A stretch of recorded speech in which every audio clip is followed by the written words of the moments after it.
ہم سرکار کی ذات سے کوشش کرتے ہیں ان کی شخصیت سے ہر وہ تربیت اخذ کریں جو ہم آج کے دور میں، غور سے سنیے گا میرا جملہ، ان کی شخصیت سے ہر وہ تربیت اخذ کرنے کی کوشش کرتے ہیں جو آج کے دور میں رہتے ہوئے اس کے دور کے مطابق ہم بہترین زندگی گزار سکیں، کیونکہ وہ ہر رہتے دور کے لیے ایک ایگزامپل ہے ان کی ذات۔ انہوں نے جو سلوک کیا اس قسم کے لوگوں کے ساتھ اور جو ان کی شخصیت سے ہمیں سمجھ میں آتا ہے، ہم اسی کی روشنی میں بات کرتے ہیں۔ نمبر 1، جتنے بھی بڑے بڑے با علم لوگ مجھے ملتے ہیں، جب میں ان سے گفتگو کرتا ہوں تو مجھے یہ اندازہ ہوتا ہے کہ بھائی ان کو یہ تمیز ہی نہیں ہے کہ جو خواجہ سرا ہوتے ہیں، یہ ٹرو ہرمافیٹائٹس ان کو میڈیکل ٹرم میں کہتے ہیں، کہ ان کے ساتھ یہ جو کنڈیشننگ ہوتی ہے ایک میڈیکل کنڈیشننگ ہوتی ہے۔ لوگ سمجھتے ہیں کہ لوگ یہ خواجہ سرا ایسے بن کے گھومنے کی کوشش کرتے ہیں، جانتے بوجھتے بنتے ہیں۔ وہ الگ بات ہے کہ ہمارے معاشرے میں ایسے بہت سارے لوگ پائے گئے ہیں، ایسے کیسز پکڑے گئے ہیں کہ لوگ، وہ نارمل لوگ ایسے بن کے گھومنے کی کوشش کر رہے ہیں، یا کہہ لیجیے میل یا فیمیل ایسے بننے کی کوشش کر رہے ہیں۔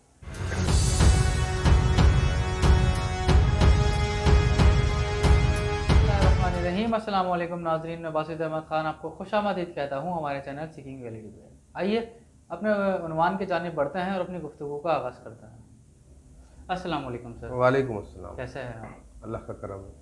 سر جی، یہ خواجہ سراؤں کے بارے میں فرمائیے، یہ جو ان کے ساتھ سلوک کیا جاتا ہے اور ان کے حقوق کو لے کے جو بحث چھڑی ہوئی ہے، اس کے بارے میں آپ کا کیا مشاہدہ ہے؟ بسم اللہ الرحمن الرحیم۔ میرے نزدیک بہترین کلام قرآن پاک اور بہترین انسان رسول پاک صلی اللہ علیہ وآلہ وسلم۔ دانش، جب میں یہ جملہ بولتا ہوں ہر ویڈیو کے اندر کہ میرے نزدیک بہترین کلام قرآن پاک اور بہترین انسان رسول پاک صلی اللہ علیہ وسلم ہے، تو یہ ایک عقیدہ ہی نہیں، صرف یہ ایک جملہ کہنے کو نہیں ہے۔ ہم سرکار کی ذات سے کوشش کرتے ہیں ان کی شخصیت سے ہر وہ تربیت اخذ کریں جو ہم آج کے دور میں، غور سے سنیے گا میرا جملہ، ان کی شخصیت سے ہر وہ تربیت اخذ کرنے کی کوشش کرتے ہیں جو آج کے دور میں رہتے ہوئے اس کے دور کے مطابق ہم بہترین زندگی گزار سکیں، کیونکہ وہ ہر رہتے دور کے لیے ایک ایگزامپل ہے ان کی ذات۔ تو انہوں نے جو سلوک کیا اس قسم کے لوگوں کے ساتھ اور جو ان کی شخصیت سے ہمیں سمجھ میں آتا ہے، ہم اسی کی روشنی میں بات کرتے ہیں۔ نمبر 1۔ نمبر 2 کہ ہمارے معاشرے میں آپ نے فرمایا کہ جو سلوک ان کے ساتھ کیا جاتا ہے، تو میں اتنا کہنا چاہوں گا کہ مجھے بہت یہ چند ایک موضوعات میں سے ایک موضوع ہے جس کو دیکھ کر مجھے افسوس ہوتا ہے یا دکھ کی کیفیت آتی ہے کہ وہ بھی اللہ کی مخلوق ہے، اللہ تعالیٰ نے ہی ان کو بنایا ہے، اور ان کو جس طرح بنایا ہے اس میں ان کا کوئی قصور نہیں ہے، وہ ایک میڈیکل کنڈیشننگ ہے۔ جتنے بھی بڑے بڑے با علم لوگ مجھے ملتے ہیں، جب میں ان سے گفتگو کرتا ہوں تو مجھے یہ اندازہ ہوتا ہے کہ بھائی ان کو یہ تمیز ہی نہیں ہے کہ جو خواجہ سرا ہوتے ہیں، یہ ٹرو ہرمافیٹائٹس ان کو میڈیکل ٹرم میں کہتے ہیں، کہ ان کے ساتھ یہ جو کنڈیشننگ ہوتی ہے ایک میڈیکل کنڈیشننگ ہوتی ہے۔ لوگ سمجھتے ہیں کہ لوگ یہ خواجہ سرا ایسے بن کے گھومنے کی کوشش کرتے ہیں، جانتے بوجھتے بنتے ہیں۔ دیکھیں، ایک چیز کی جینوئننیس اور ایک چیز کو ایکسپلائٹ کرنا الگ چیز ہے۔ وہ الگ بات ہے کہ ہمارے معاشرے میں ایسے بہت سارے لوگ پائے گئے ہیں، ایسے کیسز پکڑے گئے ہیں کہ لوگ، وہ نارمل لوگ ایسے بن کے گھومنے کی کوشش کر رہے ہیں، یا کہہ لیجیے میل یا فیمیل ایسے بننے کی کوشش کر رہے ہیں۔ وہ ایک الگ کیس سینیریو، اس پہ ہم بات کرتے ہیں۔ لیکن یہ ان دا ٹرو سینس ایک میڈیکل کنڈیشننگ ہے کہ آپ بائی برتھ، آپ کے اندر جو ہے ایسے ہارمونز اور آپ کی جو جینڈر کے بیس جینیشلز ہوتے ہیں وہ دونوں موجود ہوتے ہیں، یا دونوں کی صلاحیت موجود ہوتی ہے، اور آپ کے جو کروموزومز یا ہارمونز ہوتے ہیں وہ ان کی کنڈیشننگ ایسی ہوتی ہے کہ وہ انسان اپنی جو کیفیت ہوتی ہے، اپنی سیکس کو ڈیفائن نہیں کر پاتا، اپنی جینڈر کو ڈیفائن نہیں کر پاتا۔ پھر اس میں سائنس نے ترقی کی ہے، تو آپ ایک سائٹ پکڑ سکتے ہیں، آپ ہارمون انجیکشن لے سکتے ہیں، تو آپ ایک سائٹ پہ جا سکتے ہیں، میل ہارمون انجیکشن لے لیں یا فیمیل ہارمون انجیکشن لے لیں، تو آپ کی انٹرنل کنڈیشننگ تو بہتر ہو سکتی ہے، لیکن فزیکل اس میں پھر سرجریز آ جاتی ہیں، اس پہ پھر لوگوں کو اختلاف ہے، گو کہ پتہ لوگوں کو ہے نہیں۔ پھر دوسرا جو پرابلمٹک ایریا جو آپ نے فرمایا، پہلے تو یہ کہ ان کی اس کنڈیشن کو سمجھیں، اور سخت افسوس ہے ان لوگوں کے اوپر جو خواجہ سرا ہو، چاہے وہ اصلی ہو چاہے وہ نقلی ہو، آپ کو تو نہیں پتہ کہ وہ کتنے وہ اصلی ہے نقلی ہے۔ اگر وہ اصلی ہے تو آپ اس پہ ہنستے ہیں، جب تو آپ گناہ کے مرتکب ہوتے ہیں اور اپنی شخصیت کو تباہ کر رہے ہیں۔ اگر وہ نقلی ہے تب بھی آپ ہنس رہے ہیں، آپ کو تو نہیں پتہ، تو آپ تب بھی گناہ گار ہو رہے ہیں۔ جو وہ اصلی ہے نقلی ہے، وہ کمانے کے لیے کر رہا ہے یا فائدہ اٹھانے کے لیے کر رہا ہے، جو بھی وہ اپنا جو کیا ہے اپنے اعمال خود بھگتے گا۔ لیکن ان کے ساتھ جو امتیازی سلوک یا غیر امتیازی سلوک کہہ لیجیے، جو کیا جاتا ہے، اور ان کا مذاق اڑایا جاتا ہے، اور جب بھی کبھی یہ بیچارے نظر آتے ہیں ان کے اوپر ہنسا جاتا ہے، ان کی کنڈیشن کے اوپر۔ ان کو معاشرے میں ابھی تک ہم لوگ جگہ نہیں دے پائے ہیں، ان کو جابز اس طرح نہیں دے پائے ہیں، ان کا ذریعہ معاش کا تعین نہیں کر پائے ہیں، ان کے جو لمیٹڈ ان کا جو